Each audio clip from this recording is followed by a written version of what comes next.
परमस्याौस नमः ॐ ह्रीं परमस्याौस नमः ॐ ह्रीं परमस्याौस नमः ॐ ह्रीं परमस्याौस नमः ॐ ह्रीं परमस्याौस नमः ॐ ह्रीं परमस्याौस नमः ॐ ह्रीं परमस्याौस नमः ॐ ह्रीं परमस्याौस नमः ॐ ह्रीं परमस्याौस नमः ॐ ह्रीं परमस्याौस नमः ॐ ह्रीं परमस्याौस नमः ॐ ह्रीं परमस्याौस नमः ॐ ह्रीं परमस्याौस नमः बोल ॐ ह्रीं परमस्याौस नमः ॐ ह्रीं परमस्याौस नमः ॐ ह्रीं परमस्याौस नमः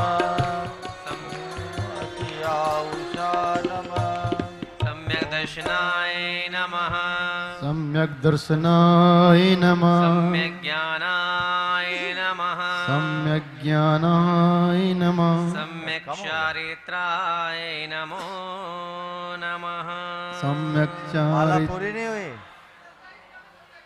गणना में एक्चुअल कमी में हो क्या गई। है कि आप लोग 2 को एक बार गिनते हैं। चलो और 27 बार कर दो, नाम लेने में क्या बोला। ॐ ह्रीं परम ॐ ह्रीं परमस्याौस नमः ॐ ह्रीं परमस्याौस नमः ॐ ह्रीं परमस्याौस नमः ॐ ह्रीं परमस्याौस नमः ॐ ह्रीं परमस्याौस नमः ॐ ह्रीं परमस्याौस नमः ॐ ह्रीं परमस्याौस नमः ॐ ह्रीं परमस्याौस नमः ॐ ह्रीं परमस्याौस नमः ॐ ह्रीं बोलिए। परमस्याौस नमः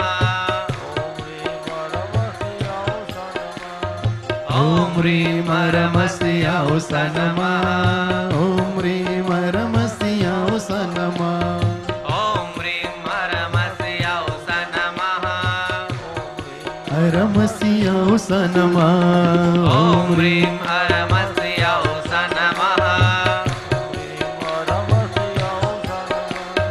ॐ ह्रीं परमस्याौस नमः ॐ ह्रीं परमस्याौस नमः ॐ ह्रीं परमस्याौस नमः ॐ ह्रीं परमस्याौस नमः ॐ ह्रीं परमस्याौस नमः ॐ ह्रीं परमस्याौस नमः ॐ ह्रीं परमस्याौस नमः ॐ ह्रीं परमस्याौस नमः ॐ ह्रीं परमस्याौस नमः ॐ ह्रीं परमस्याौस नमः ॐ ह्रीं परमस्याौस नमः ॐ ह्रीं परमस्याौस नमः ओम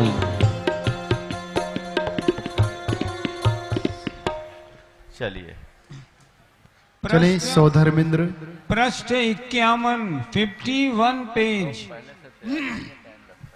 ध्यान दें सभी पात्र। सौधर्मेंद्र 5 अर्घ चढ़ाएंगे।